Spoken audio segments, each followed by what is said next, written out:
All right, Coach. Hey, you're 1-4 right now. How's your season going, and how many players do you have out, and just an overall outlook on your team right now? This year we have 23 kids out. We got 5 seniors and 4 juniors. So, we do have some young kids playing, freshmen, sophomores, and stuff like that. But, they're stepping up, doing a nice job for us. Overall, our beginning of the season schedule's pretty rough. We started out with Cambridge, Nebraska, big team, 30 kids out, and they were ranked early on in the season. And then, it didn't get any easier for us then. We had Dighton and Atwood and St. Francis. So, our schedule gets, a little better for us, I think, rather than facing all them ranked teams all the time. Right, yeah, it's a pretty tough schedule. I was looking at that this morning. Hey, you beat Quinter last week 58-12. What's your thoughts on that game, and how'd your team do? I thought we did pretty good. We flew around. Defense did a good job getting to the ball, and we had a couple of let-ups on a couple of scores, but that's fixable stuff. We had some different personnel in, and but overall, I was pretty pleased with the way the kids played. All right. Hey, you've got Trego this week. What's your thoughts on them and what you've seen on film? Hopefully it's a good game. Just watching them on film, they pass the ball a lot. And that'll be a challenge for us. They like the little quick slants and quick outs, and I noticed they throw the ball more than they run the ball. But always got to stop the run first, and then look at the pass. So defensively, we've been working a lot on the passing game this week. All right, last one. Keys to a Decatur County win on Friday night. I think we got to take care of the ball, and fundamentally, we got to cut down the penalties. We got to do things right, and kids got to be excited, this time of year. I mean, it's hard to keep kids motivated after the start we had, but we got to keep them excited, keep them motivated, and just keep playing hard each game. Yeah, thanks, Coach.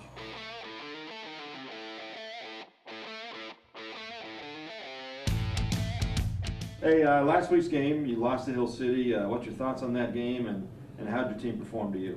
Well, we played hard. I really believe we played hard. We didn't execute very well, but we played hard. The kids, had the desire, had the want, but we still got to go out and execute. I felt like Hill City was on fire. They were dropping the ball on dimes. Those Hamel kids are good, and they caught the ball really well. I just thought we could have executed a little bit better.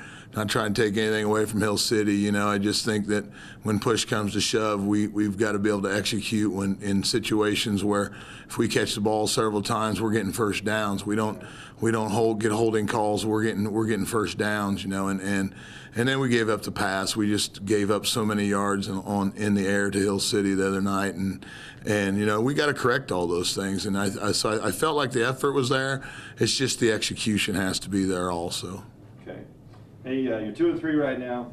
Your schedule doesn't look to get any easier. No. How's your team holding up, and you got any major injuries going on? No, injury-wise, we're all right. We haven't had anything major. Got bangs and bruises, which is, going to happen this time of the year.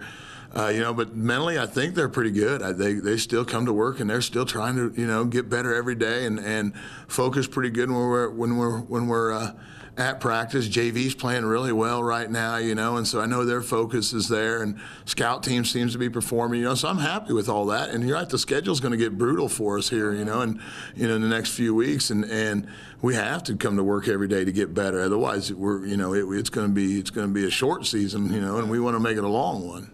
All right.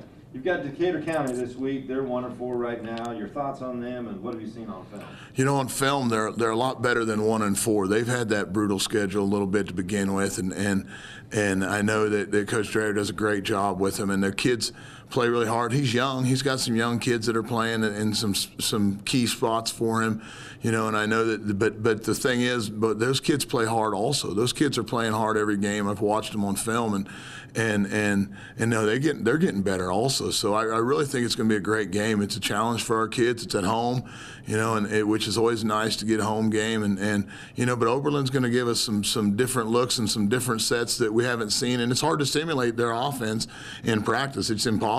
I can show it on video, and we can watch it on my iPad, for the scout team to look at it, but still us running it it's hard. So it's just going to be a matter of us making plays and blocking when we're supposed to block and tackle when we're supposed to tackle, and everything else is just going to come down to everybody playing hard. Yeah. All right. Last question. What's keys to I know you've talked a little bit about it, right? Keys to a Golden Eagle win on Friday. It's just that. If we're going to win the game, we're going to have to execute. We're going to win the game, we're going to have to play harder than Oberlin plays, and we're going to have to make plays when we're supposed to make plays. It's that simple. We can't turn the ball over. We got to create turnovers, and any chance there's a big play, we got to make sure a bigger play happens afterwards with us. And if a big play happens for them, we've got to keep our heads in the game and make sure that we don't make a bad situation worse. So it's really going to come down to execution, and X's and O's are important, but Jimmy's and Joe's are more important. Those kids are going to have to just go out and play, and we're going to have to do everything we can, mentally and physically in order to win a game.